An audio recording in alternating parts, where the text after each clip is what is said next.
Hey everyone, welcome back to another video. In today's tutorial, I'll show you how to download Telegram on your laptop or PC quickly and easily. So let's dive right in. First, open your Start menu and navigate to the Microsoft Store. Once there, type Telegram into the search bar.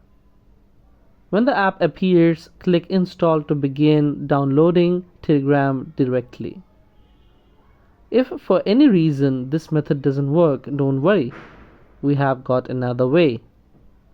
Open any web browser on your computer and type Telegram into the search bar.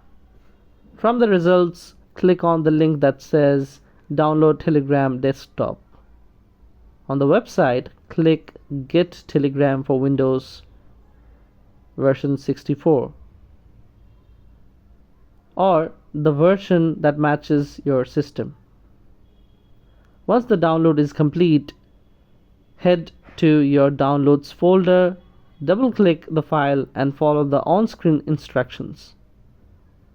Keep clicking Next as prompted and finally click Install.